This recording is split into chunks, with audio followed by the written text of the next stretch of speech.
Hello, everybody, and welcome to Ice Time. We dive into some big ideas around the NHL. I'm Mike Fink, and I'm joined by Siobhan Nolan, who was on earlier in the season, Olympic preview, which is a little bit odd that we're doing a little bit of reflections now, but Siobhan covers the Flyers, the NHL at large, a whole bunch of things, hockey news. So I guess technically we're teammates now, but Yeah, sort of, not really. I don't know. We haven't interacted much we there. could say But that. but yeah, Siobhan, how are you doing? I'm great. How are you? I'm good. Yeah, I sort of hinted towards that last week that I joined the hockey news due to AHL coverage there, but I digress on that. We're in that end of the season sort of period, which is crazy if you believe that there's only a month left of the season or I four know. weeks left, I which is know. crazy if you think about it. So I kind of wanted to do a reflective sort of what have we learned about this season, where now we can look back and say every year we learn something new about the NHL. There's always something else that the NHL teaches us. And Mhm. I have three or two big things that I'm thinking about right now that I'm like, this is what I've learned.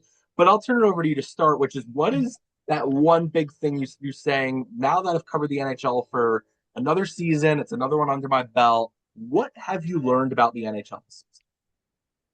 I think I'm gonna try to word this that it like makes sense in my head, but I think obviously we've seen, the kind of Gen Z young crop of stars, like they've been on the rise for a while now, but I think just for me this season that I've been in it and I've been, watching it from that firsthand perspective just to see how much they're really taking over the league now and how much they're really coming into play with like the superstars. Like you have guys like Cole Caulfield who are, getting up there in the numbers and they're really competing with the mainstay legends that we know and love. So for me, that was just a really interesting thing to see that, we've been watching these guys rise and rise and, they've gotten better over the seasons. But I feel like for me this season, we've really been seeing guys hit their peaks. Like I know, not their peaks, but just really kind of establish themselves in the conversation. Like Matvey Michkov the other night became the fourth fastest flyer to hit 100 points. Like that's crazy, and he's only 21. So,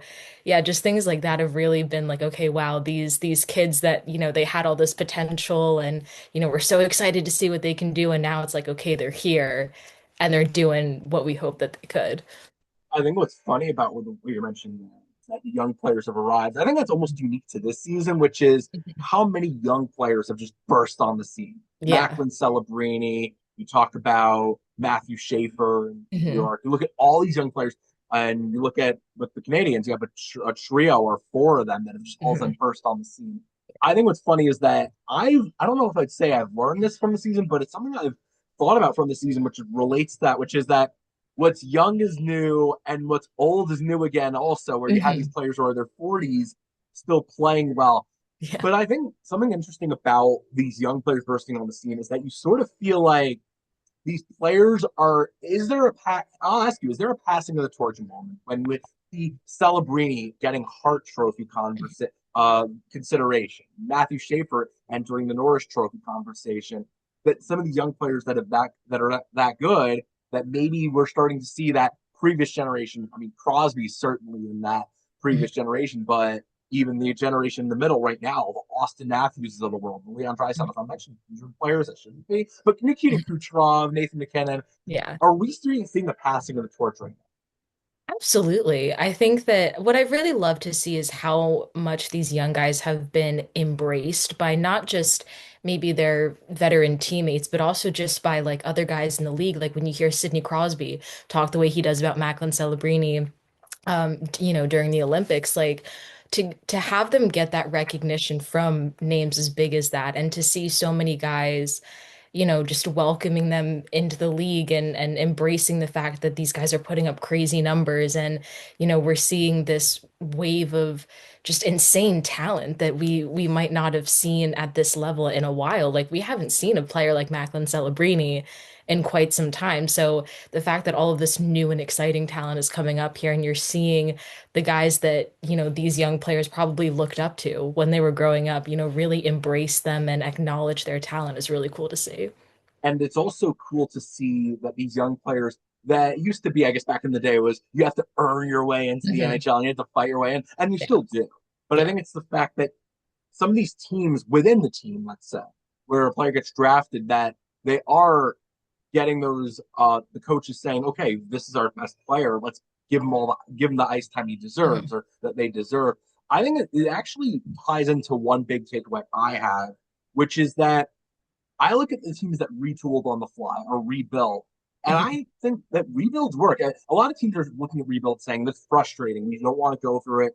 You look at Mhm. Chicago, for example; it's been a rebuild for almost 10 years now. It's been a while. Or you look at some teams like the Flyers have been rebuilding for a while, and they get frustrated and say we can't rebuild. And Mhm. I think about these teams that you look at the young talent, you look at how these teams are leaning into that young talent and taking over games because of that, and rebuilds work. I think you look at the Canadians, what they've done, the Ducks, what they've been able to do.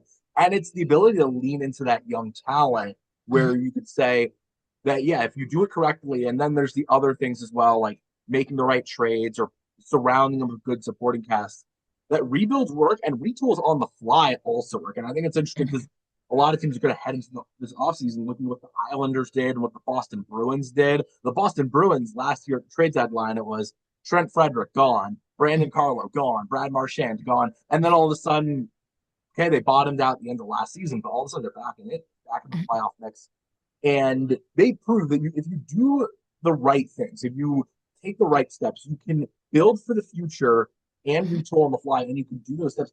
That's something I've thought about a lot this season. I want to get your thoughts on that. Just my big picture thing that I'm saying. This is something I've learned about the season.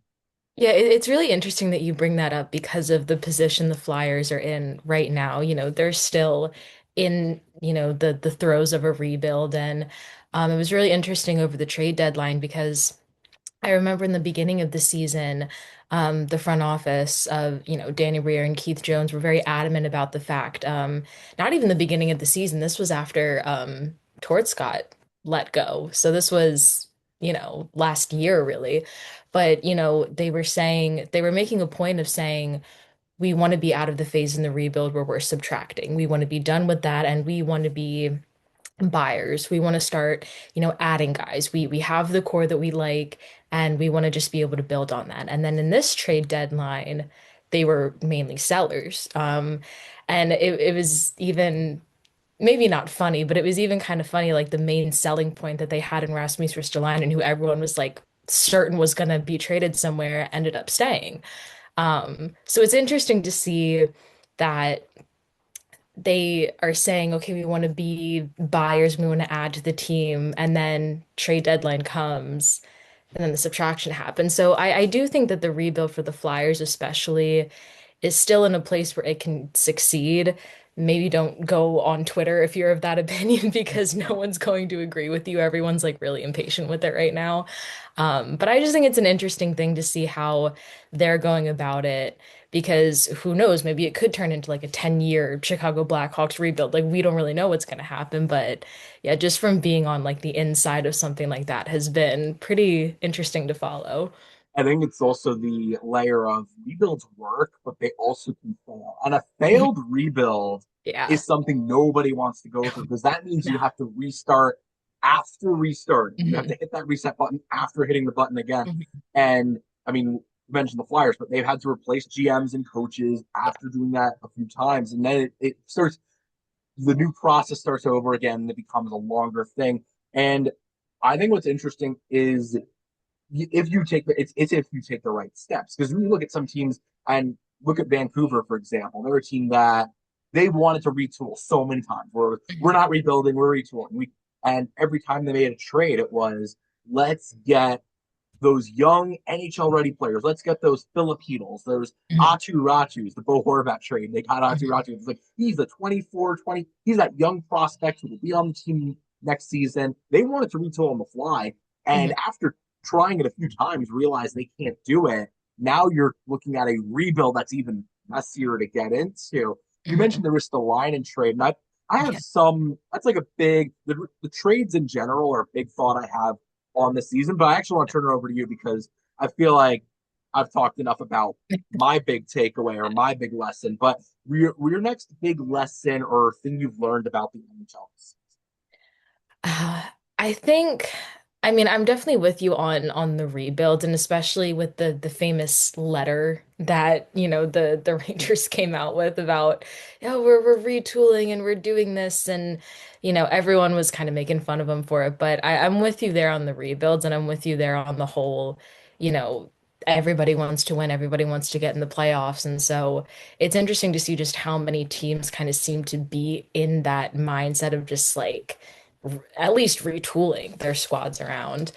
Um, I think another big thing for me is, and again, this is coming from a very like Flyers perspective, is the emphasis that teams have put on like culture and how much that has been a real hallmark and what makes a good team.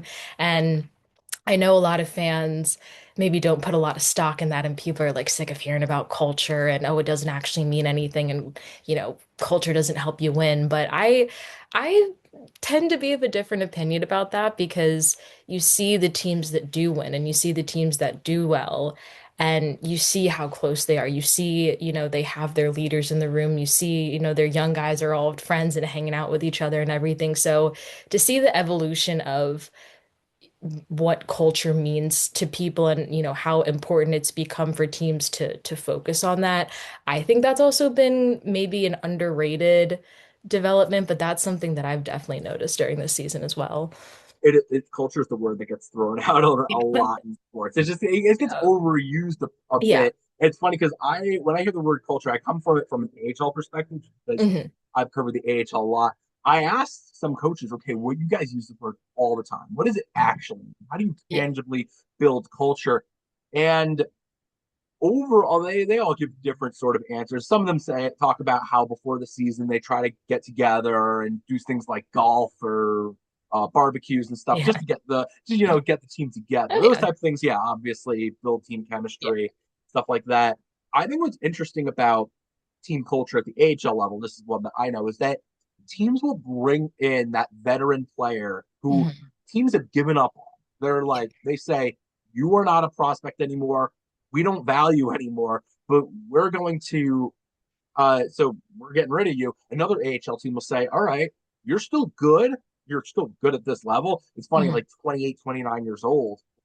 Hockey, that's your prime in hockey. Yeah. And these people are saying, well, we're giving up on you at that age. And they're still good. And what they do is a few things. Obviously, they help teams win. But two, they're also these players that are good buffers for the team where the coach needs to get a message across. They'll talk to those veterans Mhm. and they can kind of relay the message where it's those off the ice, those things that you kind of mentioned that where those players Mhm. that uh that can be the messengers that for they may not have a C or an AR on their chest, but they're Mhm. still those leaders in the team. I think the thing that I think fans kind of get disconnected on are when you bring in a player who's clearly doesn't have that skill, but they're a culture guy. And when you're a team and you're building that way, you can't have too many of those guys, but Mhm. you need to have those players Yeah. who wonder. So how do you kind of balance that? Yeah, it's really interesting to me because I've been seeing a lot of stuff about Quinn Hughes in Minnesota. There was some like charity event that was happening and he I think left early. And I saw a lot of discourse of people being like, you're Quinn Hughes, you're like this big franchise name and you can't even like stick around for the charity event. Like it's interesting that people really obviously put a lot of stock in events like that and events where you connect with the community and connect with the fans.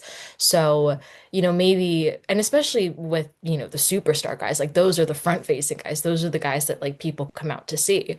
So that's also another thing that kind of sparked that for me is like, you need to have your superstars on that as well. But yeah, even with like the Flyers, they have a really great veteran presence in like Garnet Hathaway. And he, hasn't been having the best of seasons this season, but everyone still raves about how, he's a great leader, he's a great guy to have in the locker room. And I think it is important to have those guys that maybe are not going to be your superstars. And people say, well, they take up too much space on the roster and you got to trade him and there's no reason to have him here because he's not putting up the points. And I see the merit in that. I do. But like you said, you do have to have those morale guys. You do have to have those glue guys. And, Scott Lawton was like that when he was in Philly too. At the end of his tenure, he maybe wasn't as productive as he would have liked. But I mean, you would not find a guy that his teammates loved more than Scott Lawton. And even in Toronto too, he wasn't there for a long time.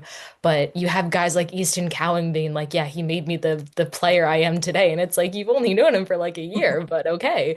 So I think that really shows the impact that they have. And it's important to look beyond the numbers on certain things and be like, okay, yeah, maybe he's not producing like crazy, but his teammates ride for him and, he keeps things together. So it is a bit of a balancing act, but I think you do have to recognize like when you have a really good personality like that, you don't want to let that go. I think there was this like meme or something on social media that I'm reminded of now where it's like the person pouring water into a cup where it's like, Yeah. and so it's like someone team building, it's like skill and they pour like a bunch of Yeah. like a veteran presence and culture pouring in a little bit there. You kind of, Yeah. you have that you need a little bit of tough. It's like all the words that get thrown around. It's funny because like Hmm. all the words that get thrown around, well, it's like Stanley Cup winning teams have this or Stanley Cup teams Yeah. have winning that. It's like, yeah, the person's kind of pouring a little bit of everything Hmm. in and it's why having those players that can do it all actually Yeah. really why they're so valuable. Yeah. You mentioned the trade earlier, the Richard Ryan trade earlier, and Yeah. the big thing I think about this is actually one that I've been thinking about. It's kind of confirmation for me, which Hmm. is it's never too early to make a big trade.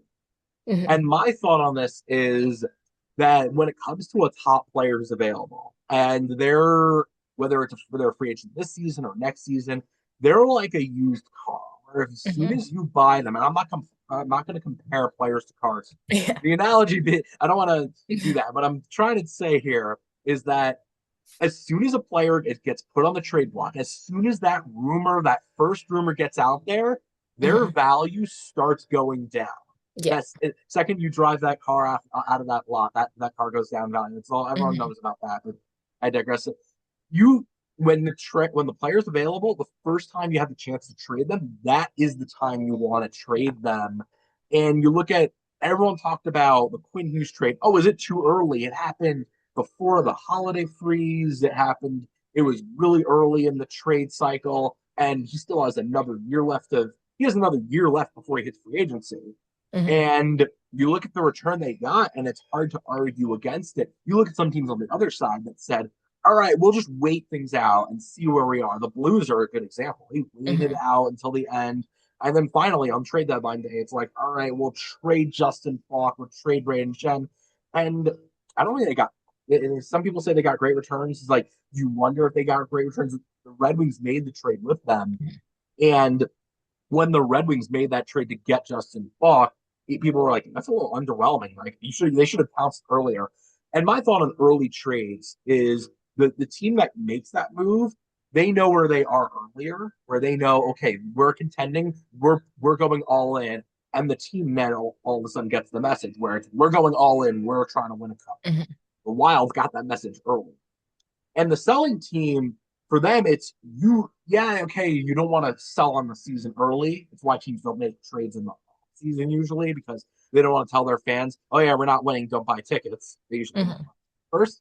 So that's why they don't do that. But you get the most bang for your buck. You get the most value because teams will say, oh, wait, we've got another year and a half of this player compared to just the 2 month rental or 3 month rental. That's my big thought. It's kind of something I've always believed in, but now it's like, okay, I'm getting a little more confirmation on it. Hmm. Your thoughts on that? Yeah, because I don't know exactly the details of the Ristolainen trade and why they didn't end up selling. I don't know the nitty-gritty of that, but I do know that the Flyers wanted a very specific return for him, and they were not willing to compromise on that. And Ristolainen, he's had injury concerns. That's the big thing, and they haven't been like, small little injuries. Like these have been long term, like, out for months type of things. But the Olympics is what really made it interesting because he played very well for Team Finland. And then he came back after the Olympics, played well for the Flyers in the NHL level. So everyone was like, okay, his trade value is higher than ever. They got to make a deal. They got to make a deal because who knows how long this is going to last because he hasn't really been known for, that kind of consistency. Trade deadline comes and it kept feeling like, okay, they're really close to a deal and it's going to happen and it's going to get over the line. And then it obviously ended up never happening.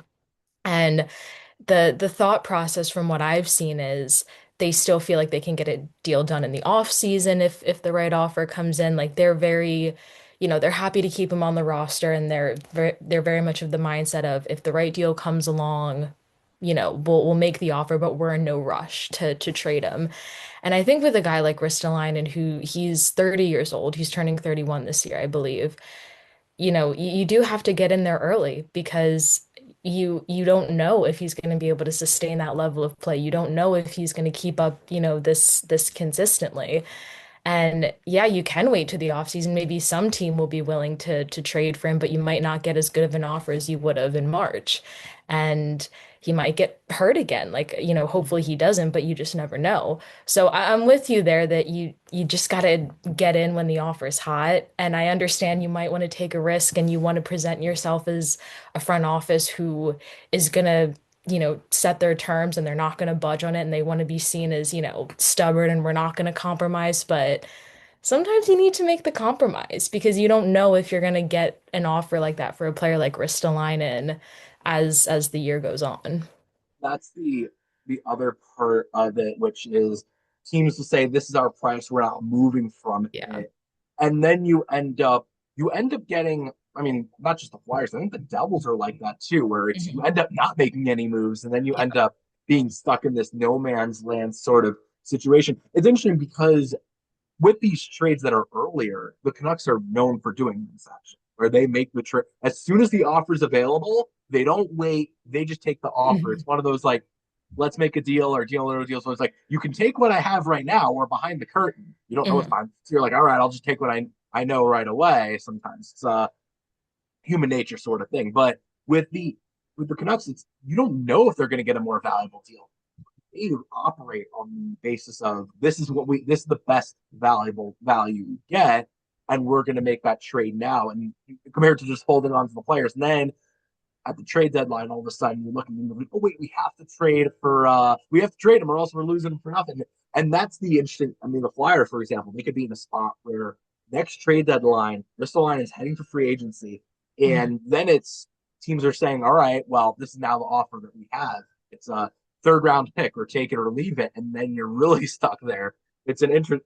I mean, it's really that's the spot you put yourself, I think, which is why yeah, I know the Flyers also. I mean, I know we're talking a lot about Flyers here, but they're one of Mhm. those teams that they don't want to kind of give their hand where we're still rebuilding. So it's kind of that Mhm. catch 22 for them as well. So I Yeah. understand that part of it as well. I'm talking again a lot about like Mhm. my trade thing or my Yeah. idea. So I'll turn it over to you again. I guess your third thing or your if you have a big one that you've learned from the season. Ooh, I don't know if I have a third big overarching thing because again, I've been looking at the NHL through a very like Flyers lens lately, so sometimes it can kind of be hard to remember like okay, there's a lot of like other stuff happening. Um we were talking about this a little bit beforehand, but the hypothetical trades of like, okay, yeah, we'll send Trevor Zegras to Toronto for Austin Matthews and Joseph Woll. And I've seen a lot of that, just those trades where, people will propose them on Twitter, and obviously it doesn't mean anything. It's just people, spouting hypotheticals. But it's interesting to me to see how other people's minds work when it comes to these trade deals, and especially if it's people who aren't working in hockey, they're not journalists or, people who are really in that world. It's just people looking from the outside. So I always think those perspectives are pretty interesting. And it really goes to show like how much the trade market has changed because you can demand, all of these things and all of these picks and these star players, and then you get like two players in return. And not to say that Austin Matthews and Joseph Woll are like these nobodies, but it's just interesting to see how much it's changed, especially with, you know, cap space and free agency coming and everything. It's always kind of entertaining to just scroll through and read those. Yeah, you have boots on the ground coverage, so I actually would ask you a follow up, which is, what do you think is the Yeah. biggest disconnect between fans and media?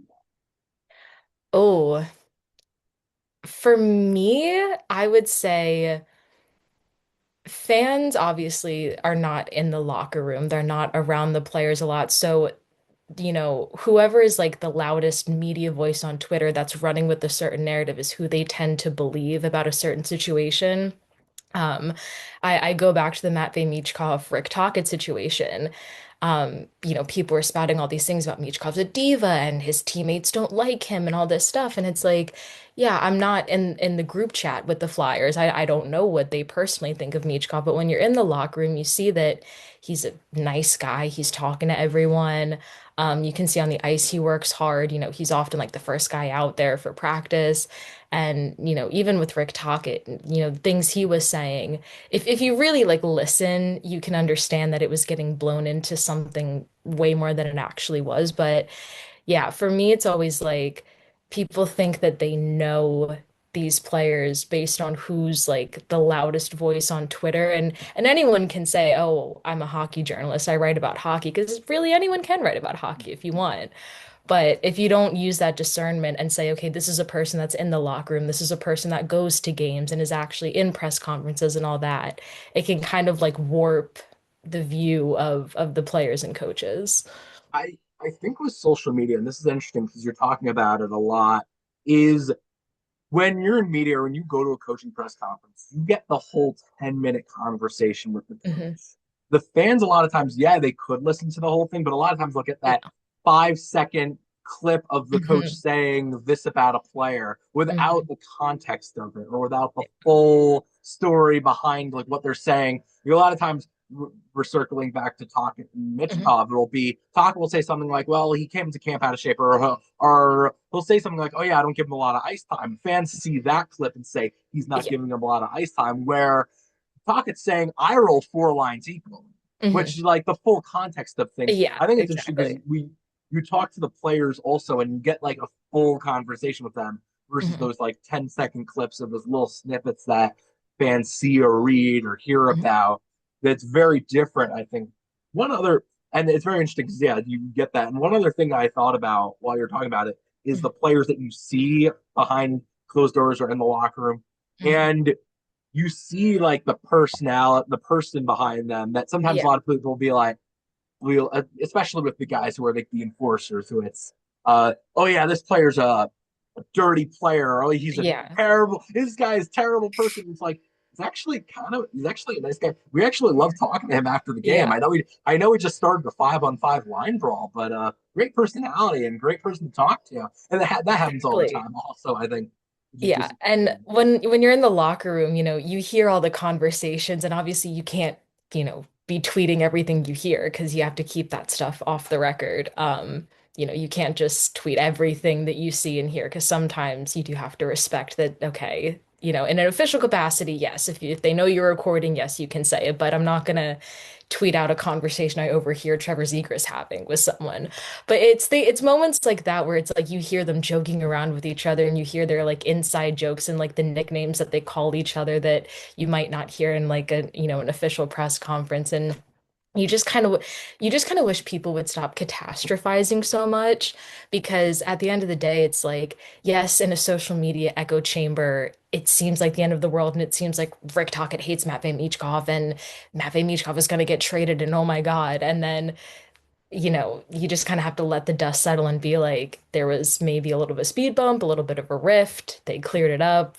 We can all move forward now. you know, and it's true of a lot of those things where Hmm. it's like you just let this stuff settle. And I think that's the other things. The NHL season, it's long. It's an 82 game season, so over time you start realizing, yeah, Yeah. people overreact to wins and losses, but over time it's like Hmm. sort of evens out and it all Yeah. comes to an end. We're running a little low on time. Usually, like I like to wrap up by giving plugs and stuff like that, or Mhm. wrapping up what we're talking about. And I actually wanted to devote the last 5 or so minutes to, I mean, the hockey world, we're both in hockey media. We lost someone special. I didn't know Jessi Pierce. I didn't get to know her well, but obviously I read her work at NHL.com. She was the Minnesota Wild's beat reporter there, and she had her podcast Bar Down Beauties, which I would see a few clips. It wasn't part of my podcast cycle, but I would watch, a few clips here or there. And just, I mean, it's tragic. Her passing her kids is just a awful story, and the outpouring's been incredible from the hockey world. A lot of great tributes. I saw Michael Russo had and Joe Smith had a big article out there. I know Jackie Spiegel, someone you've gotten to know well, talked about how she's gotten to know Jessi well.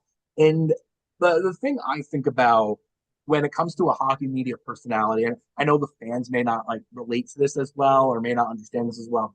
The thing that's on my mind is that when a hockey media personality like Jessi passed away, a part of the hockey world leaves with, or some a part of Mhm. hockey coverage dies with. Yeah. And Larry Brooks earlier in the season passed away, and that was someone who was a titan in the hockey, and everyone talked about. Yeah, he wasn't the greatest person to deal with, but he had a way of doing things, and the way he covered hockey, as like one of these columnists that spoke the truth, and people didn't like him. People did not like him for that. Mhm. That was the way he covered it. That's a part of the hockey world that just isn't there anymore because he's gone. And I think with Jessi, the thing that I think about is that the personality, the energy that she showed, which you could feel through her writing and through her Mhm. coverage, that type of energy is stuff that we try to emulate, and we're not going to. It's hard to, it's almost impossible to do that. Yeah. So that's what I think about is that just it's hard. It's hard. Like that's the part that she brought, and you Mhm. could tell through her coverage. And I don't know. I just want to know if you have any thoughts on her. She was obviously a big figure. I mean, in the hockey world, and Mhm. we're really still dealing with well, Yeah, especially as a woman in sports, just to see what other women were saying about her and, the example that she set, especially being a mom who, took care of three kids, which is a full-time job in itself, and still being in locker rooms. I saw pictures where she would have like her baby like strapped to her chest and, still be doing her job, which is like incredible to me. And she was one of those people. I did listen to Bar Down Beauties quite a few times, and she's just one of those people that I feel like I totally could have been friends with, like just the way that she spoke, and I love the way that she viewed the game and how she broke things down. And I think just when you see the things that people are posting about her, like you can just tell when someone has that big of an impact, and the different stories people had about her and how everyone was saying that she was just so kind and friendly and welcoming. And, these losses are always just so, tragic, especially because hockey is such a small world, and especially within certain like city beats, you spend so much time with each other that you really do become like super, super close. You become a little family, like you fight like family, but you also get along like family. So we all kind of feel connected in that way.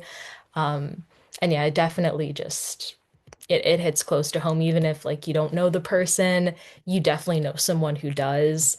So it definitely, you feel those aftershocks for sure. that was the same thought I had, which is that I Mhm. don't know her personally, Yeah. but the more I cover hockey and the more you cover hockey, you know Mhm. people who knew her personally, knew her well, and you just feel for especially the people in Minnesota where you Yeah. travel with them. Some people spend more time with their family, with their beat Mhm. than they do with their family. I mean, Yeah. Jesse obviously found a way to balance both. Yeah. But yeah, it's hard to put into words, and Hmm. some people have. So I recommend checking out some of the work Yeah. out there that people have put out there, like Michael Russo and Joe Smith at the Athletic put out a piece. Uh, I'd recommend checking that out. There's a lot of the NHL site put out a tribute for her, but recommend checking all that stuff out. Mhm. And hopefully, we did her justice by Hmm. having a good enough podcast today with Yeah, all that in mind. So for sure. hopefully made her proud, even though Yeah. she would listen to me talk. But I digress. But yeah, well, I'll end on and on that note, and Mhm. we hope you enjoyed. We'll be back next week for another great episode.